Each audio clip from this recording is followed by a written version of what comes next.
ابھی میں آپ حضرات کے سامنے دعوت سخن دینے جا رہا ہوں عالم باعمل مناظر اہل سنت جناب حضرت مولانا محمد نواز حذیفی صاحب کو وہ تشریف لائیں اور اپنے عالمانہ بیان سے ہمارے قلوب و اذہان کو منور فرمائیں۔ تشریف لاتے ہیں حضرت مولانا محمد نواز حذیفی صاحب امیر عالمی اتحاد اہل سنت والجماعت۔ آپ احباب نعروں سے ان کا استقبال کریں۔ نعرہ تکبیر، آخر تک ہر آواز نعرہ تکبیر، نعرہ رسالت، نعرہ رسالت، شان صحابہ، کردار صحابہ، گفتار صحابہ، سر بکف سر بلند، سر بکف سر بلند، سر بکف سر بلند، نعرہ تکبیر۔ تشریف لاتے ہیں مولانا محمد نواز حذیفی صاحب۔ الحمدللہ وکفا والصلاة والسلام علی من لا نبی بعد، اما بعد فاعوذ باللہ من الشیطان الرجیم، بسم اللہ الرحمن الرحیم۔ هو الذی ارسل رسولہ بالہدی ودین الحق لیظہرہ علی الدین کلہ۔ قال النبی صلی اللہ علیہ وسلم انما بعثت معلما، آمنت باللہ صدق اللہ العظیم وصدق رسولہ النبی الکریم ونحن علی ذلک من الشاہدین والشاکرین والحمد للہ رب العالمین۔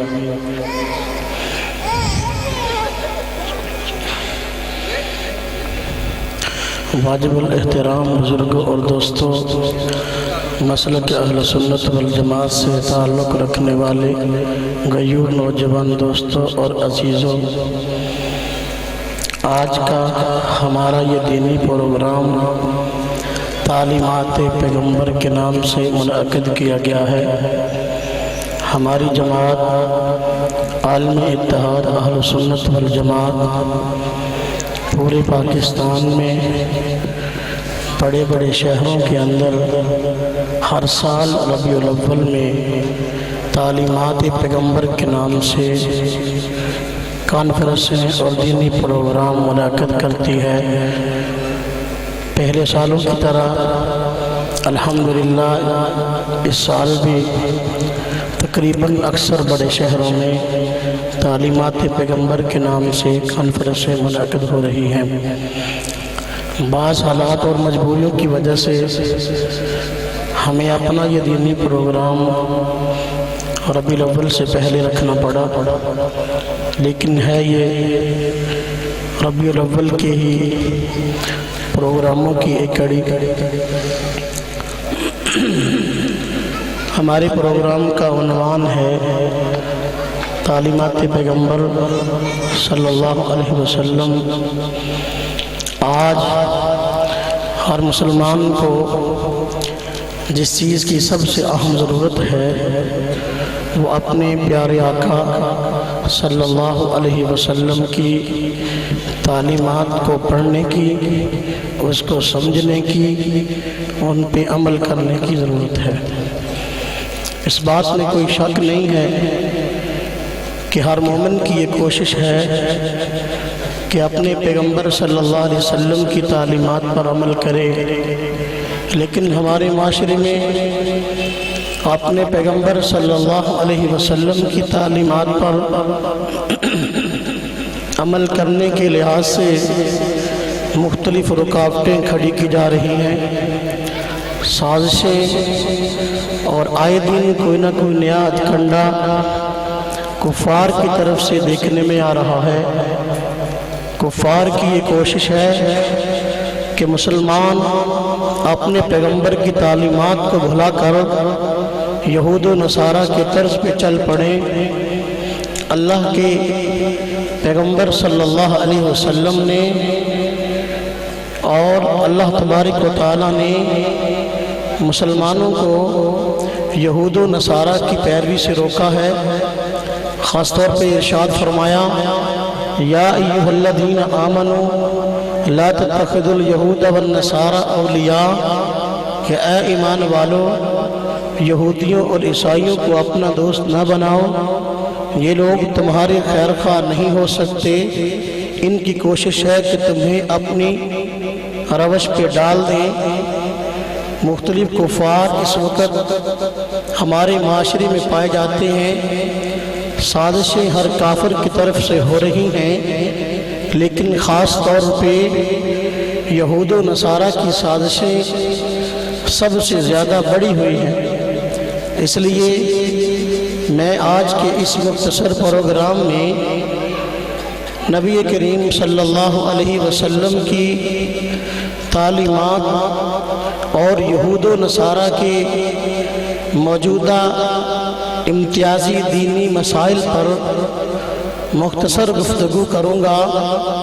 بس اوقات انسان کو باطل کے تقابل سے حق سمجھ میں آتا ہے، اپنے پیغمبر کی تعلیمات کا یہود و نصارہ میں پائی جانے والی اس وقت تعلیمات سے تقابل آپ حضرات کے سامنے اس لیے پیش کر رہا ہوں تاکہ حق واضح ہو جائے، باطل کا باطل ہونا آپ حضرات کے سامنے عیاں ہو جائے۔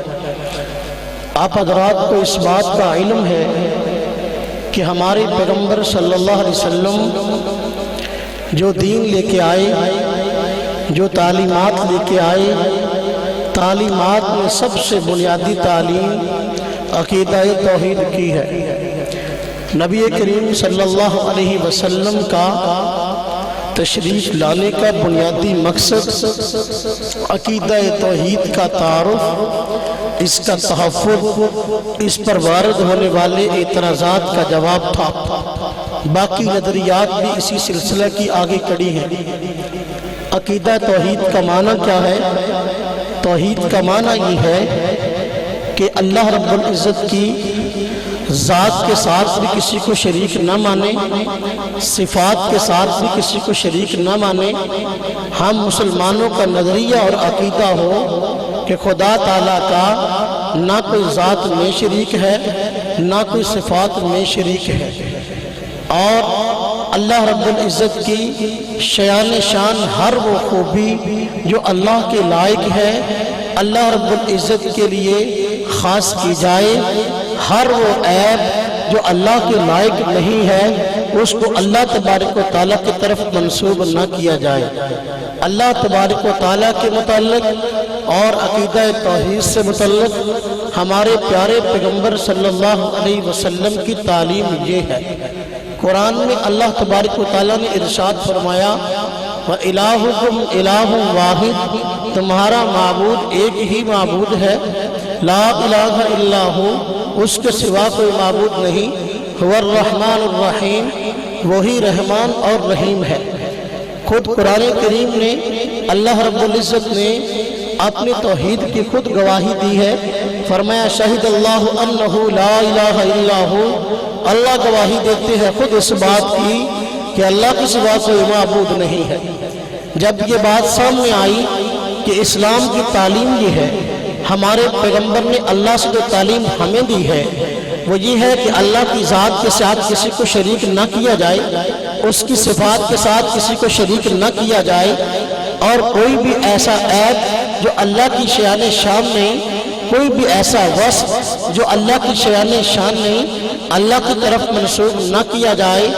آج یہود اور نصارہ اللہ کو ماننے کا دعویٰ کرتے ہیں، لیکن عقیدہ توحید میں اللہ تبارک و تعالیٰ کی ذات و صفات میں اور اللہ تعالیٰ کی ذات سے متعلق ایسی باتیں منسوب کرتے ہیں جن کا اللہ کی ذات سے کوئی تعلق نہیں ہے۔ دیکھیں یہود کو سب سے پہلے آپ ان کے اگر لٹریچر کو پڑھیں آپ کو اندازہ ہوگا یہود کے دل میں اللہ کا احترام نہیں ہے، نہ اللہ کی ذات کا ہے، نہ اللہ کی صفات کا ہے۔ اللہ تعالیٰ کے لیے وہ ہر قسم کے عیب کو آج گلی کوچوں میں انسانوں کی طرح منسوب کرتے پھرتے ہیں۔ دیکھیے آج جو کتب کا مجموعہ یہود و نصارہ عام طور پہ لوگوں کو دیتے ہیں اس کے مجموعے کو بائبل کہتے ہیں۔ ایک کے حصے کا نام عہد نامہ قدیم ہے، دوسرے حصے کا نام عہد نامہ جدید ہے۔ جو عہد نامہ قدیم ہے اس میں پرانی کتابیں حضرت عیسیٰ سے پہلے جو مختلف ادرات کی طرف منسوب ہیں وہ موجود ہیں. اس میں بقول ان کے تورات بھی ہے، زبور بھی ہے، اور بعض صحائف بھی ہیں، بعض بادشاہوں کی طرف بہت سارے رسائل اور کتب ہیں. یہ یہودی حضرات اپنے لٹریچر کے اندر اللہ تبارک و تعالیٰ کے متعلق ایسی باتیں کہتے ہیں جو اللہ کی شان شان نہیں ہے. مثلا تورات میں لکھا ہے اللہ رب العزت نے انسان کو پیدا کیا، انسان کو پیدا کرنے کے بعد اللہ تعالیٰ کی ذات پچھتائی ہے کہ میں نے انسان کو کیوں پیدا کیا ہے. میں یہ بات یہودیوں سے پوچھتا ہوں، یہ بات تم نے اللہ کے متعلق کیسے کہی ہے کہ اللہ تبارک و تعالیٰ نے انسان کو پیدا کیا، پیدا کرنے کے بعد وہ پچھتایا ہے. پچھتاتا تو وہ ہے جو انجام سے بے خبر ہو. میرے اللہ تبارک و تعالیٰ کی ذات آئندہ ہر بات سے بھی باخبر ہے، جو پہلے ہو چکا اس سے بھی باخبر ہے. پھر پچھتانے کی کوئی بات سمجھ میں نہیں آتی. اللہ تبارک و تعالیٰ ہمیشہ سے ہیں، ہمیشہ رہیں گے. ہم مسلمانوں کا نظریہ اور عقیدہ ہے کہ اللہ تبارک و تعالیٰ ہر چیز سے بے نیاز ہے، اللہ کو کسی سہارے کی ضرورت نہیں ہے. لیکن آج کا یہودی، آج کا عیسائی ہمیں یہ باتیں سامنے کرتا ہے کہ اللہ کو سہاروں کی ضرورت ہے. نظریہ پیش کیا یہود نے کہ حضرت عزیر اللہ کے بیٹے ہیں، وکالت الیہود عزیر ابن اللہ. نظریہ پیش کیا عیسائیوں نے حضرت عیسیٰ اللہ کے بیٹے ہیں، وکالت النصارى عیسی ابن اللہ. اللہ رب العزت نے اس عقیدے کی نفی کی ہے قرآن کریم کے اندر، اور اس عقیدے کو کفر یا عقیدہ قرار دیا ہے. اللہ رب العزت نے اس عقیدے کی نفی قرآن میں کی، فرمایا قل هو اللہ احد اللہ الصمد لم یلد ولم یولد ولم یکن له کفوا احد. آپ جانتے ہیں سورہ اخلاص کا ترجمہ تقریباً اکثر حضرات سمجھتے ہیں. اللہ تبارک و تعالیٰ نے بتا دیا کہ نہ میں کسی کی اولاد ہوں نہ میری کوئی اولاد ہے. خود قرآن میں اللہ پاک نے دوسری جگہ فرمایا سبحانہ ان یکون لہ ولد. اللہ کی ذات اس بات سے پاک ہے کہ اس کی کوئی اولاد ہو. بات یہ ہے اولاد کا ہونا انسان کے لیے بلکہ جس کی اولاد ہے اس کے لیے عیب کی بات ہے. کیوں؟ اس لیے کہ اولاد کی ضرورت اس کو ہے جس نے کل کو بوڑھا ہونا ہے، جس نے کل کو کمزور ہونا ہے، جس کو کل کو سہارے کی ضرورت ہے. اللہ تبارک و تعالیٰ نہ بوڑھا ہونے والے ہیں نہ کمزور ہونے والے ہیں، نہ اللہ کو سہارے کی ضرورت ہے. جب اللہ کو نہ سہارے کی ضرورت نہ بوڑھا ہونے والے تو پھر اس کو اولاد کی ضرورت کیا ہے؟ اس لیے اللہ پاک نے فرمایا سبحانہ ان یکون لہ ولد. اللہ کی ذات اس بات سے پاک ہے کہ اس کی کوئی اولاد ہو. اب دیکھیے اس کے بعد اللہ تبارک و تعالیٰ کی طرف یہود و نصارہ نے بہت سے جھوٹ منسوب کیے ہیں. دیکھیے عیسائی حضرات نے اللہ کی طرف جھوٹ منسوب کیا اور حضرت عیسیٰ کے متعلق کہا ہے کہ حضرت عیسیٰ اللہ کے بیٹے ہیں. اللہ رب العزت نے قرآن میں اس عقیدے کو کفر یا قرار دیا. فرمایا لقد کفر الذین قالوا ان اللہ والمسیح ابن مریم. ان لوگوں نے کفر بولا، ان لوگوں نے کفر نظریہ اختیار کیا جنہوں نے کہا سیدنا عیسیٰ خود خدا ہے. آگے اللہ پاک نے خود فرمایا اس عقیدے کی نفی کرتے ہوئے وما من الہ الا اللہ. دیکھو اللہ کے علاوہ اور کوئی معبود ہے ہی نہیں ہے. اللہ رب العزت نے عیسائی حضرات کے اس عقیدے کو کفر یا قرار دیا ہے. پھر اس میں مزید آگے بڑھتے ہوئے نصارہ نے یہ بات کہی ہے نہ صرف حضرت عیسیٰ خدا ہے بلکہ ساتھ ایک اور بھی خدا ہے. عقیدہ تثلیث کو اپنایا ہے اور کہا ہے تین خدا ہے. تین خدا کون سے ہیں اس میں اس کا خود اختلاف ہے. بعض فرقے یہ کہتے ہیں اللہ کی ذات خدا ہے، حضرت عیسیٰ کی ذات خدا ہے، حضرت مریم کی ذات خدا ہے. بعض فرقے کہتے ہیں نہیں حضرت عیسیٰ خدا ہے، اللہ کی ذات خدا ہے، روح القدس خدا ہے. بعض حضرات کہتے ہیں نہیں اس میں بہت سارا اختلاف ہے کہ تین خدا ہے کیسے. اللہ رب العزت نے اس عقیدے کی نفی قرآن میں کی ہے، اس کو بھی کفر یا عقیدہ قرار دیا ہے. فرمایا لقد کفر الذین قالوا ان اللہ ثالث ثلاثہ. وہ لوگ کافر ہوئے جنہوں نے یہ بات کہی ہے خدا تین ہے. ہم کہتے ہیں بھائی دیکھو خدا تین کیسے ہے؟ اگر تم خدا کو تین مانتے ہو پھر تو تم نے شرک کیا ہے اور شرک تم خود کہتے ہو سب سے بڑا جرم ہے. وہ کہتے ہیں ہم نے شرک نہیں کیا. ہم کہتے ہیں شرک کیسے نہیں کیا؟ وہ کہتے ہیں تین مل کے ایک ہوتا ہے، ایک مل کے تین ہوتا ہے. توحید تسلیس ہے، تسلیس بالتوحید ہے۔ ہم کہتے ہیں تین مل کے ایک کیسے ہو سکتا ہے، ایک مل کے تین کیسے ہو سکتا ہے؟ ہمیں تو بات کو سمجھاؤ۔ ایک عیسائی سے میری بات ہوئی، میں نے کہا یار یہ معمہ مجھے سمجھاؤ، تین ایک کیسے بن گئے اور ایک تین کیسے بن گیا؟ تو مجھے کہنے لگا مولانا بات یہ ہے، یہ عقیدہ ماننے کا تو ہے لیکن سمجھانے کا نہیں ہے۔ میں نے کہا عجیب بات ہے، ماننے کی تو بات ہے لیکن سمجھانے کی نہیں ہے، عقیدہ تمہارا بنیادی۔ میں نے کہا دیکھو میرا یہ چیلنج ہے، آج تک کوئی عیسائی اس عقیدے کو سمجھا نہیں سکا کہ تین کیسے ایک بنتے ہیں، ایک تین کیسے بنتا ہے۔ میں ان مسلمانوں کو بھی کہتے ہیں، میں ان مسلمانوں کو بھی کہتا ہوں جو بعض مسائل میں تین کے ایک ہونے کے قائل ہیں، ہم کہتے ہیں جیسے ان کا تین ایک نہیں ہوتا تمہارا تین ایک کیسے ہو گیا ہے؟ عقل سے کام لو نا، تین ایک کیسے ہوا؟ ایک عیسائی مجھے کہنے لگا دیکھو انسان کا بدن ہے، تین چیزوں کا مجموعہ ہے۔ میں نے کہا کیسے؟ کہتا ہے دیکھو ایک اس میں روح ہے، ایک اس میں جسم ہے اور ایک اس کے اندر خون ہے، یہ تین چیزوں کے مجموعے کا نام انسان ہے۔ اسی طرح حضرت عیسیٰ ہے، اللہ کی ذات ہے اور روح القدس ہے، ان تینوں کے مجموعے کا نام خدا ہے۔ میں نے کہا اپنے عقیدے کی وضاحت کرنا، تو کہتا ہے یہ تین خدا ہے، تینوں میں سے ہر ایک مستقل خدا ہے۔ مجھے یہ بات بتانا کیا صرف روح القدس کا نام خدا نہیں ہے؟ مجھے بتاؤ کیا صرف خون کا نام انسان ہے؟ کیا صرف روح کا نام انسان ہے؟ کیا صرف جسم کا نام انسان ہے؟ دنیا کا کوئی انسان نہیں کہے گا صرف خون کا نام انسان ہے، صرف روح کا نام انسان ہے، صرف جسم کا نام انسان ہے، بلکہ ہر آدمی کہتا ہے نہیں نہیں، بلکہ تینوں مل کے بنتے ہیں ایک انسان۔ میں نے کہا پھر تم تو کہتے ہو تینوں میں سے ہر ایک مستقل خدا ہے، روح القدس مستقل خدا ہے، حضرت عیسیٰ مستقل خدا ہے اور اسی طریقے سے اللہ کی ذات مستقل خدا ہے۔ میں نے کہا دیکھو تم اپنے نظریے پر کوئی ایک دلیل بھی پیش نہیں کر سکتے۔ ایک عیسائی مجھے کہنے لگا تین تصریح سے میں دلیل دیتا ہوں۔ میں نے کہا سناؤ اپنی دلیل۔ کہتے ہیں آپ نے چار پائی دیکھی ہے؟ میں نے کہا بالکل۔ کہتے ہیں چار پائی تین چیزوں کا مجموعہ ہے۔ میں نے کہا تم بتاؤ نا۔ مجھے کہنے لگا چار پائی تین چیزوں کا مجموعہ ہے۔ نمبر ایک اس کے اندر جو باہیاں ہوتی ہیں، نمبر دو اس میں سیرو ہوتی ہے، یا یہ کہہ لو نمبر ایک اس کی باہیاں، نمبر دو اس کے پاوے، نمبر تین جو ہے کہتے ہیں اس کا بان۔ کہتے ہیں تین چیزوں کے مجموعے کا نام چار پائی ہے۔ میں نے کہا پھر؟ کہتے ہیں تین مل کے ایک ہو گیا نا، کس طرح تین مل کے ایک خدا ہو گیا؟ میں نے کہا پھر میرا وہی سوال ہے، تم کہتی ہو تین مل کے ایک خدا ہے، ان میں سے ہر ایک مستقل خدا ہے، بتاؤ اکیلے بان کو کبھی کسی نے چار پائی کہا ہے؟ اکیلے جو پاوے ہیں ان کو کسی نے چار پائی کہا ہے؟ اکیلے بھائیوں کو کسی نے کبھی بھی جو ہے وہ چار پائی کہا ہے؟ نہیں کہا۔ تو پھر تم تو عیسیٰ کو مستقل خدا کہتے ہو، روح القدس کو مستقل خدا کہتے ہو، اللہ کی ذات کو مستقل خدا کہتے ہو۔ میں نے کہا یہ عقیدہ نہ سمجھنے کا نہ سمجھانے کا، لیکن تمہارے یہاں بنیادی عقیدہ قرآن نے اس لیے اس کی تردید کی ہے۔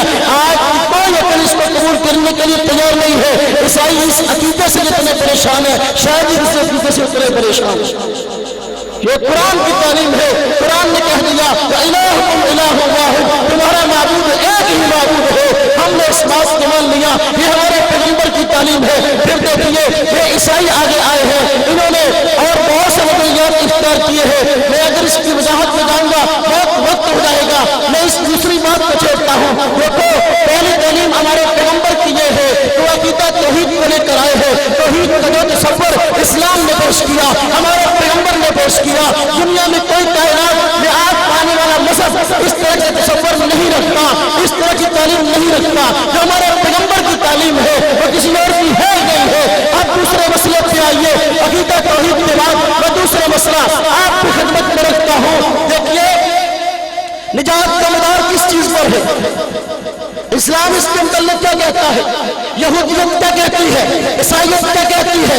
دیکھو اسلام کا نظریہ ہے نجات کے مدار کے لیے وہ آدمی نجات پا سکتا ہے، وہ آدمی جنت میں جا سکتا ہے جس آدمی کے پاس ایمان ہو، جس آدمی کے پاس اعمال صالحہ۔ قرآن نے کہا ان الذین آمنوا وعملوا الصالحات فلہم اجر غیر ممنون، جو لوگ ایمان لائیں گے نیک عمل کریں گے ان کے لیے اجر ہے نہ ختم ہونے والا۔ قرآن نے کہا والعصر ان الانسان لفی خسر ان الذین آمنوا وعملوا الصالحات، سب دنیا نقصان میں ہے، جو لوگ ایمان لائیں گے اعمال صالحہ کریں گے وہ نقصان میں نہیں ہے۔ قرآن نے کہا من عمل صالحا من ذکر او انثى وهو مؤمن فلنحيينه حیاۃ طیبہ.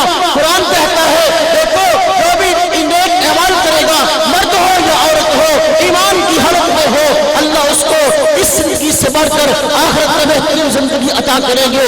یہ قرآن کا نجات کا تصور ہے. اب ہم یہودیوں کی طرف آتے ہیں. یہودیوں سے پوچھتے ہیں بتاؤ نجات کا مدار کس چیز پر ہے؟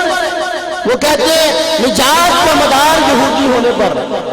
ہم یہودی ہیں اور یہودی ہونا ہی ہمارے لیے کافی ہے. نیک اعمال کریں یا نہ کریں، نیک اعمال کریں یا نہ کریں. قرآن نے اس عقیدے کو نقل کیا اور پھر آگے اس کی تردید کی ہے. قرآن نے کہا دیکھو ایسی بات کیوں کہتے ہو، ایسی بات کیوں کہتے ہو جس کو تمہارے پاس علم نہیں ہے.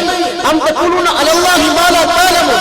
یا فرمایا قل ہاتوا برہانکم ان کنتم صادقین. اگر تمہارے پاس کوئی دلیل ہے آؤ میدان میں اس پہ دلیل پیش کرو. تمہارا یہودی ہونا ہی کافی ہے. نیک اعمال کوئی ضروری نہیں ہے. نیک اعمال کرو نہ کرو نجات کے لیے اتنی بات کافی ہے. یہودی کہتے تھے، یہودی کہتے تھے، ان کا دعویٰ تھا نحن ابناء اللہ واحباؤہ، ہم تو اللہ کے بیٹے ہیں، اللہ کے محبوب ہیں، جیسے چاہے دنیا میں زندگی گزارے آخرت ہماری ہے. قرآن نے کہا نا تم نے اللہ سے معاہدہ کیا ہے، جو اللہ اس کی خلاف ورزی نہ کرے گا تم جھوٹ بکتے ہو. نجات کا مدار ایمان پر ہے، نجات کا مدار اعمال صالحہ پر ہے. اب دیکھیے یہود حضرات نے بات کہی کہ یہودی ہونا کافی ہے. قرآن نے بڑی سمپل سی بات کی. ہمارے پیغمبر نے اپنے رب سے لے کر جو تعلیم ہمیں دی ہے اور یہود کو چیلنج کیا ہے اس بات پر غور کیجئے. قرآن نے کہا ہے دیکھو اگر تم کہتے ہو نجات پانے والے ہم ہیں، نجات کا مدار یہودیت پر ہے، اعمال کیسے بھی ہو تو پھر ٹھیک ہے. اگر تمہیں اس بات کا یقین ہے کہ مرنے کے بعد ہم جنت میں جانے والے ہیں تو پھر موت کی تمنا کرو، موت کی. اور ساتھ قرآن نے کہہ دیا یہ کبھی بھی موت کی تمنا نہیں کر سکتے. وَلَا يَتَمَنَّوْهُ أَبَدًا. فرمایا کبھی بھی ایسا نہیں کر سکتے. بِمَا قَدَّمَتْ أَيْدِيهِمْ، اس لیے ان کے اعمال بہت برے ہیں، زبان سے یہ بات بکتے ہیں لیکن موت کی تمنا کبھی نہیں کریں گے. ان کو پتا ہے کہ ہمارے اعمال برے، ہمارے نظریات برے اور آخرت میں ہم کو جوتے پڑنے والے ہیں، مریں گے تو جوتے شروع ہو جائیں گے. اس لیے کوئی یہودی موت کی تمنا نہیں کرتا. اگر کبھی کسی یہودی سے ملنا ہو جائے تو سامنے آ جائے تو اس طرح کی بات کرے، آپ اس کو کہو اللہ کو اللہ مجھے موت دے دے. یہودی کبھی بھی یہ جملہ اپنی زبان سے نہیں نکالے گا.